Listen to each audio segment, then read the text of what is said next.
Okay hello students. सो जो next periodic property है हमारे सिलेबस में of chapter third is electron gain enthalpy. Electron gain enthalpy. But before discussing this topic मैं कुछ चीज़ें आपसे डिस्कस करना चाह रहा हूँ, और वो चीज़ें हो सकता है आपने लोअर क्लासेस में पढ़ी हो सकता है ना भी पढ़ी हो। सो उसके बारे में थोड़ा सा मैं आपको पहले एक बेसिक आइडिया दे रहा हूँ ताकि आपको यहाँ पे इस टॉपिक में कोई प्रॉब्लम ना आए। ओके, वो टॉपिक्स कौन से हैं? दो तरह की रिएक्शंस हम स्टडी करते हैं।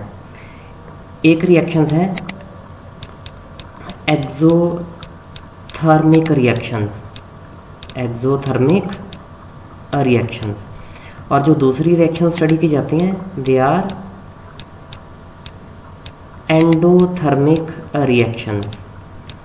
दो तरह की रिएक्शंस हैं, exothermic and endothermic. Now what are exothermic reactions? Sorry, these are those reactions in which heat is released, heat is released. Okay, ये वो केमिकल रिएक्शन जिनमें हीट रिलीज हो रही है। सो बेसिक सी इन्फॉर्मेशन के लिए मान लो मैंने एक रिएक्शन यहाँ पे लिखी रिएक्टेंट, और ये बन गए उसके प्रोडक्ट, ठीक है।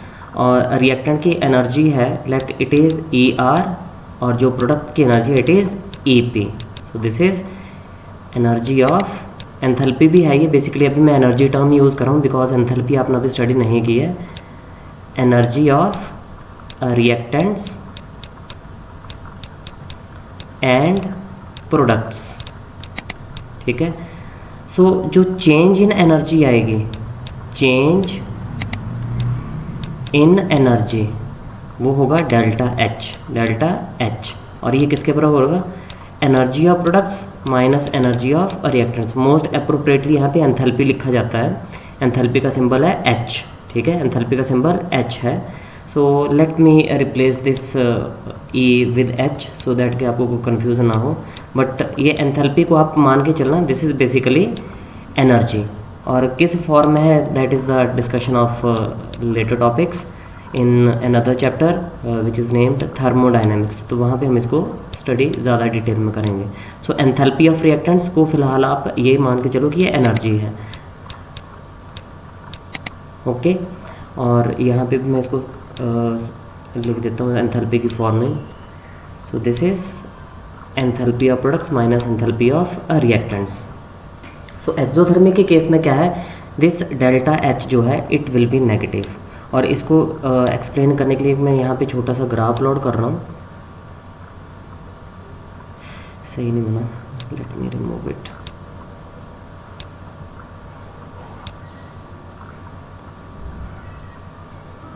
Okay, it will be sufficient.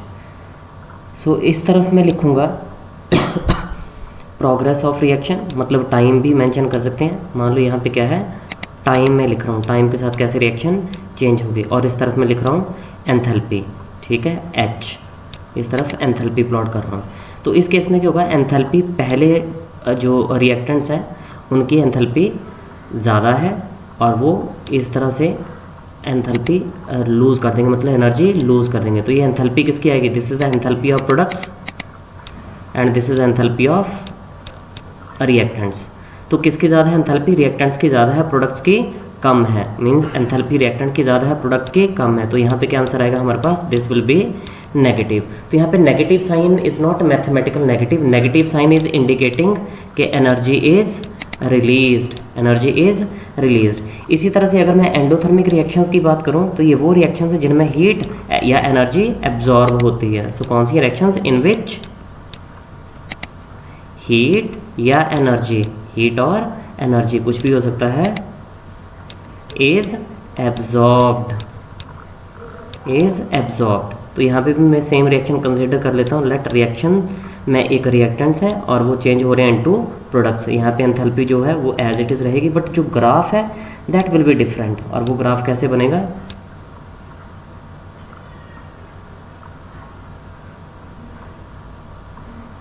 मैं इसको बाद में चेंज करके ऊपर कर देता हूँ।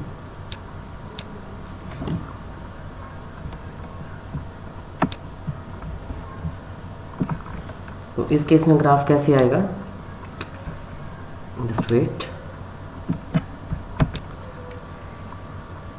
इस केस में ग्राफ ऊपर वाले से अपोजिट ट्रेंड की तरफ जाएगा। तो उस केस में ग्राफ में इस तरह से ड्रॉ कर देता हूँ। तो ये जो एंथैल्पी है, ये एंथैल्पी किसके है, this is the enthalpy of products and this is the enthalpy of reactants. यहाँ मैंने लिखा टाइम और यहाँ प्लॉट किया मैंने एंथैल्पी को। तो इस केस में जो डेल्टा एच आएगा, उस डेल्टा एच की वैल्यू किसके बराबर होगी, इस केस में जो डेल्टा एच है, change in enthalpy, again enthalpy of products minus enthalpy of reactants. हमेशा फाइनल माइनस इनिशियल करना है। तो फाइनल में क्या है, यहाँ पे प्रोडक्ट है, इनिशियल क्या है, रिएक्टेंट है। इनिशियल जो शुरू में लेके चले, फाइनल जो आपके पास अल्टीमेटली बन गया।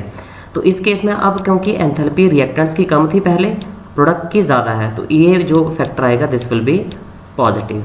तो ओवरऑल कंक्लूजन इज जो एक्सोथर्मिक रिएक्शंस हैं, एक्सोथर्मिक रिएक्शंस हैं, उन एक्सोथर्मिक रिएक्शंस के लिए जो डेल्टा एच है वो होगा नेगेटिव, और जो एंडोथर्मिक रिएक्शंस हैं, एंडोथर्मिक रिएक्शंस हैं, उनके लिए जो डेल्टा एच होगा वो होगा positive. And one more important point, lower the energy of the system, lower the energy of the system, किसी भी सिस्टम की या रिएक्शन की, ठीक है, मैं सिस्टम कह लूँ या रिएक्शन कह लूँ, जितनी कम होगी मोर is the stability, more is the stability, उस सिस्टम की स्टेबिलिटी उतनी ही ज़्यादा होगी। मैं आपको एक एग्जांपल और यहाँ पे बता देता हूँ। मान लो दो स्टूडेंट्स हैं, एक स्टूडेंट ए है, एक स्टूडेंट बी है। स्टूडेंट ए स्कूल से आया, आते ही उसने अपना बैग रखा, शूज़ उतारे, सॉक्स फेंके और खेलने चला गया, खेलने चला गया। जो बी है उसने क्या किया, उसने स्कूल से आया, बैग उतारा, कपड़े चेंज किए और फिर थका हारा था, वो लेट गया। तो इन दोनों में से ज़्यादा एक्टिव कौन सा हुआ, this is more active, A is more active, ठीक है, and this is less active. किस में एनर्जी कम होगी, ऑब्वियसली बी में एनर्जी कम होगी। जो लेस एक्टिव है वो क्या हो जाएगा, स्टेबल हो जाएगा, और जो मोर एक्टिव है वो क्या रहेगा, वो अनस्टेबल होगा, वो टिक के नहीं बैठेगा एक जगह पे, उसको एक जगह पे बिठाना डिफ़िकल्ट है, ठीक है, because that system is more active, means जो ज़्यादा एक्टिव है वो अनस्टेबल है। तो केमिस्ट्री में एक चीज़ याद रखना, हमेशा ही सिस्टम को किस तरफ लेके जाना होता है, system tends to be, system या जो रिएक्शन है that tends to be of lower energy, of lower energy, means अगर लोअर एनर्जी चाहिए तो एनर्जी कम करनी है, कम करनी है तो रिलीज करवानी पड़ेगी उसमें से, means it should be exothermic, it should be exothermic. तो जो मेन पॉइंट यहाँ पे आ रहा है, एक्सोथर्मिक रिएक्शंस वो ज़्यादा स्टेबल होंगी, ठीक है। सो इलेक्ट्रॉन गेन एंथैल्पी है क्या, सो इसके बारे में मैं डिस्कस करने जा रहा हूँ। एक्सोथर्मिक एंडोथर्मिक के टॉपिक इसके साथ कोरिलेटेड है, दैट्स वाई मैंने आपको यहाँ पे इसके बारे में बताया। तो let me draw one more line for separation, इसके दूसरी तरफ में टॉपिक आपको करवाऊँगा। सो एंथैल्पी है क्या, इलेक्ट्रॉन गेन एंथैल्पी क्या है, enthalpy is a type of energy, enthalpy is a type of energy. जो आयोनाइजेशन एंथैल्पी आपने स्टडी किया था उसमें क्या था, इलेक्ट्रॉन रिमूव कर रहे थे, but in this case electrons are added, electrons are added, ठीक है। और किस में ऐड करने हैं, वैलेंस शेल में। So I am citing an example, मान लो ये फ्लोरीन है मेरे पास, फ्लोरीन ने एक इलेक्ट्रॉन गेन किया और क्या बन गया, एफ नेगेटिव, पढ़ते रहे हो आप, A9 is formed by the gain of electron, ठीक है। फ्लोरीन का कन्फर्मेशन क्या था 2,7 और एफ नेगेटिव का क्या बन गया 2,8, तो ये स्टेबल हो गया, दिस कन्फर्मेशन इज स्टेबल। यहाँ क्या था, अगर दूसरी फॉर्म में लिखना हो 1s2 2s2 2p5, यहाँ क्या बन गया 1s2 2s2 2p6। इस मतलब जो पहले था वो क्या था, अनस्टेबल था, और बाद में क्या हुआ, ये स्टेबल हो गया, ठीक है। तो ये प्रोसेस कौन सा हुआ, अनस्टेबल से स्टेबल हो रहा है, तो एनर्जी रिलीज करके होगा ना। कोई सिस्टम है, जैसे आप ही हो, मान लो आप ही की एग्जांपल कंसिडर की जाती है, आप बहुत एक्टिव हो, बट अगर आपको 4 दिन खाना ना दिया जाए तो आपकी एनर्जी खत्म होती जाएगी और आप स्टेबल होते जाओगे। तो कब आप स्टेबल होगे, जब आप में एनर्जी कम है, और हमें स्टेबिलिटी ही चाहिए है, ठीक है। यहाँ केमिस्ट्री में वी नीड स्टेबिलिटी। तो जब कोई सिस्टम अनस्टेबल से स्टेबल में चेंज होगा तो उसके लिए जो डेल्टा एच है वो होगा नेगेटिव, मीन्स एनर्जी जो है वो क्या हो जाएगी, वो रिलीज हो जाएगी, क्योंकि अनस्टेबल से स्टेबल बन रहा है। तो this is easy, electron gain enthalpy, तो रिलीज हो रही है। So this is the definition of electron gain enthalpy. क्या है ये? It is defined as the amount of energy released,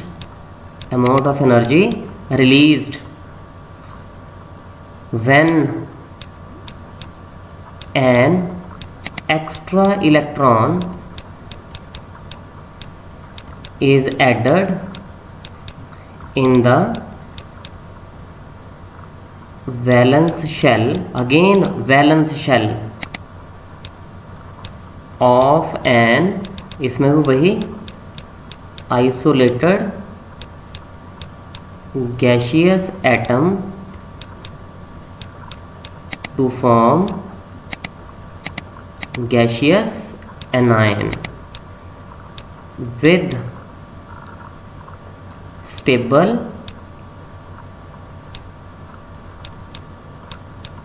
electronic configuration, so this is the example।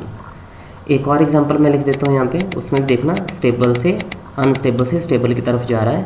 So we have Cl क्या करेगा, electron gain करेगा, क्या बना देगा, Cl negative.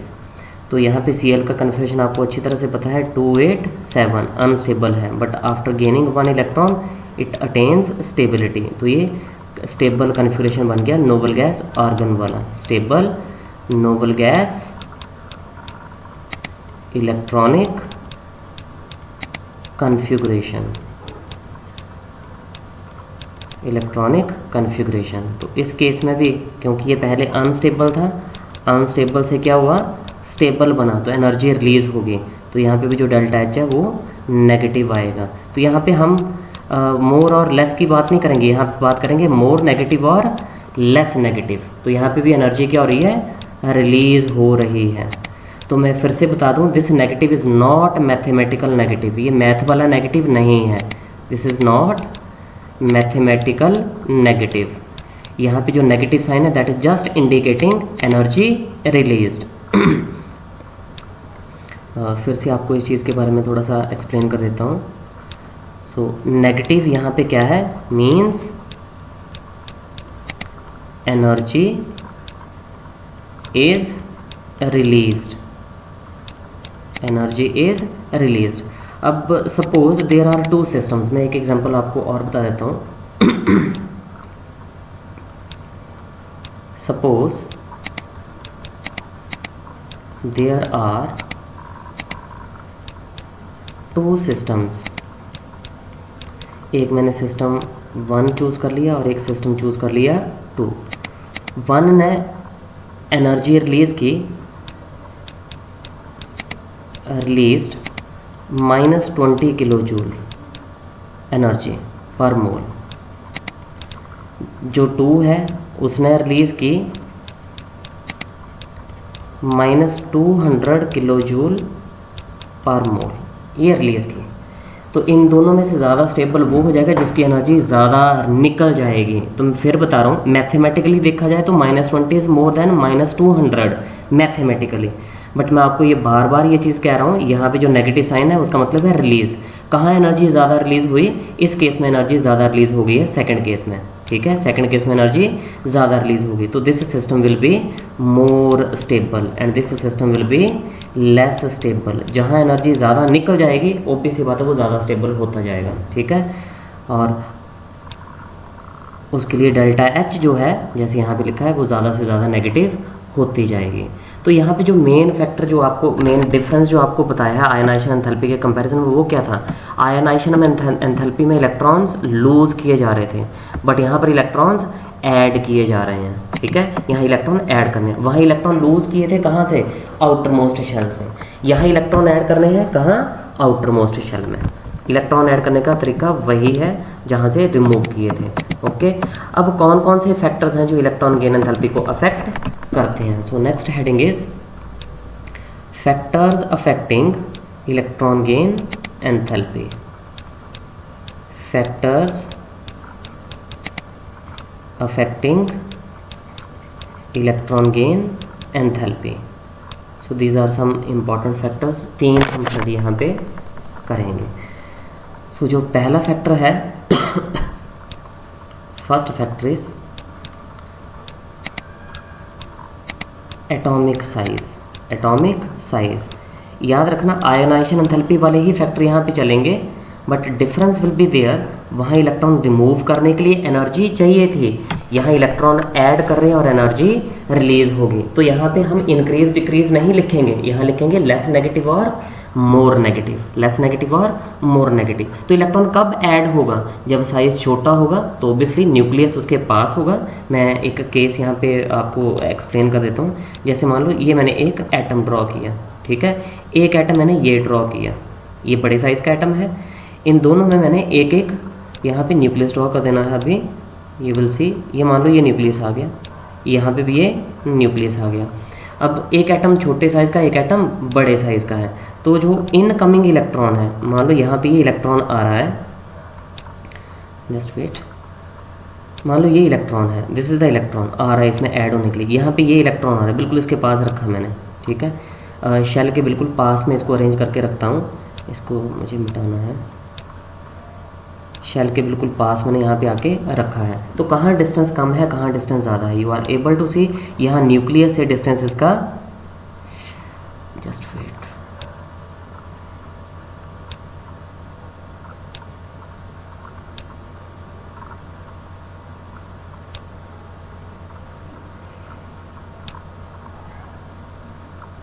यहाँ न्यूक्लियस से इसका डिस्टेंस कम है और यहाँ डिस्टेंस ज़्यादा है, ठीक है। तो जहाँ डिस्टेंस ज़्यादा होगा ऑब्वियसली वहाँ पे इलेक्ट्रॉन ऐड करना डिफ़िकल्ट होगा, क्योंकि न्यूक्लियस से दूर चला जाएगा एटम, जितना दूर जाएगा उतनी फोर्स ऑफ अट्रैक्शन वीक होगी। सो रेडियस में लिखेंगे greater the atomic size weaker are weaker are the forces of attraction for the incoming electron, hence electron easily add नहीं होगा और ये स्टेबल नहीं होगा। अगर स्टेबल नहीं होगा तो इलेक्ट्रॉन गेन एंथैल्पी कम नेगेटिव होगी, ठीक है, वो थोड़ा अनस्टेबल रहेगा। Hence electron gain enthalpy is less negative. तो ये एटॉमिक साइज़ के बेस पे मैंने आपको एक्सप्लेन किया। दूसरा फैक्टर जो है वो है nuclear charge. Second factor is nuclear charge. तो न्यूक्लियर चार्ज के बेस पे कैसे है, सी है, सेकंड इज न्यूक्लियर चार्ज। सो इसके बेस पे कैसे है आपको अच्छी तरह से पता है। Nuclear charge means positive charge. जितना ज़्यादा पॉजिटिव चार्ज आने वाला इलेक्ट्रॉन एक्सपीरियंस करेगा, नया वाला जो इलेक्ट्रॉन जिसको ऐड करना है, उतना ही वो इजीली ऐड होगा। जितना इजीली ऐड होगा उतनी ही ज़्यादा एनर्जी रिलीज़ करेगा और उतना ही स्टेबल होगा। रिलीज़ करेगा मीन्स एंथैल्पी ज़्यादा नेगेटिव होगी। सो यहाँ पे greater the nuclear charge more strongly the incoming electron is attracted by the nucleus hence तो इसमें क्या होगा, electron gain enthalpy is more negative. Electron gain enthalpy ज़्यादा नेगेटिव हो जाएगी, मीन्स ज़्यादा एनर्जी रिलीज हो जाएगी और वो सिस्टम ज़्यादा स्टेबल हो जाएगा। Sorry. Now the third factor is electronic configuration. Third factor is electronic configuration. Okay, अब अगर इलेक्ट्रॉनिक कन्फिग्रेशन पहले ही स्टेबल हो, अगर इलेक्ट्रॉनिक कन्फिग्रेशन पहले ही स्टेबल है तो उसमें इलेक्ट्रॉन ऐड करना डिफ़िकल्ट है, ठीक है। तो पहले स्टेबल है, स्टेबल को अनस्टेबल थोड़े ना करेंगे, ठीक है। So electronic configuration if, sorry let me change the ink, if the electronic configuration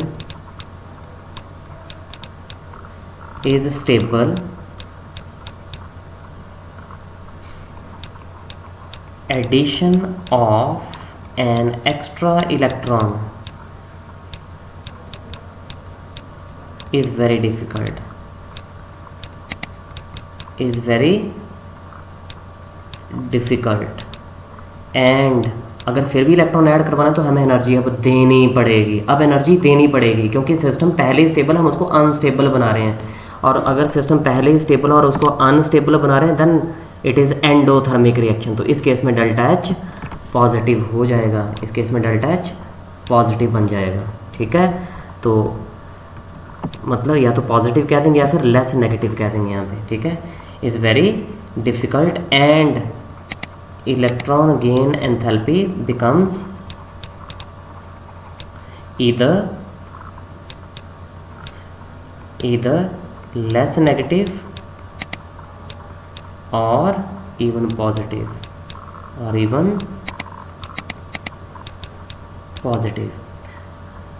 तो इससे रिलेटेड मैं आपको एक क्वेश्चन करवाता हूँ, और वो क्वेश्चन क्या है,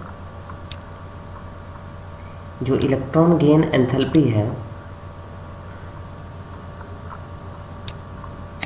electron gain enthalpy for noble gases is positive. Electron gain enthalpy noble gases के लिए पॉजिटिव है। क्यों पॉजिटिव है? क्योंकि उनका कन्फिग्रेशन पहले ही स्टेबल है, तो स्टेबल को अनस्टेबल बनाने के लिए हमें एनर्जी लगेगी, ठीक है। सो रीज़न क्या है इसका, जो outermost valence electron configuration है, noble gases have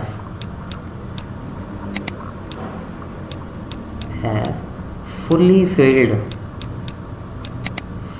filled stable कौन सा NS2 NP6 electronic configuration. It needs energy to add an extra electron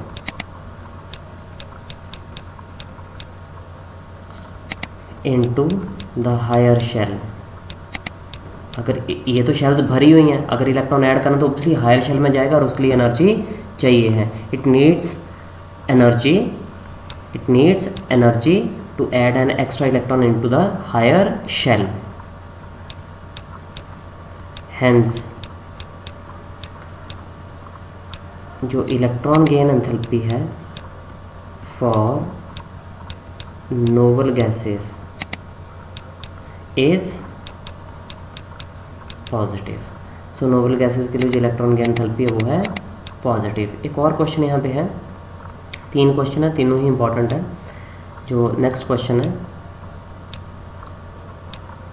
halogens की सबसे ज़्यादा नेगेटिव इलेक्ट्रॉन गेन एंथैल्पीज हैं पूरे पीरियोडिक टेबल में।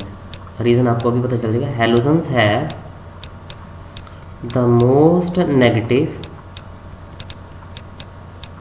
Electron gain enthalpy in periodic table. तो मैं इसको क्वेश्चन की फॉर्म में नहीं बना रहा हूँ, क्वेश्चन मैंने लिखा हुआ है, but you can check it. मैं इसकी एक्सप्लेनेशन डायरेक्टली दे रहा हूँ अब। तो उसका रीज़न क्या है आपको अच्छी तरह से पता है। The electronic configuration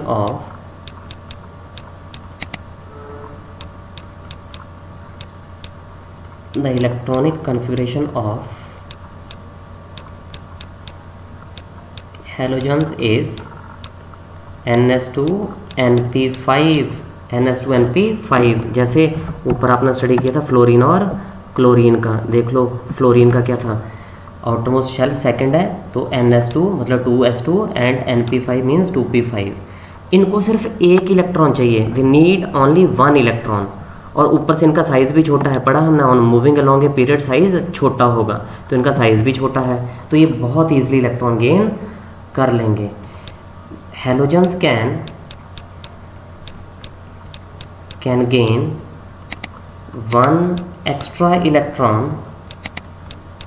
one extra electron very easily into their outermost valence shell to attain nearest stable noble gas electronic configuration।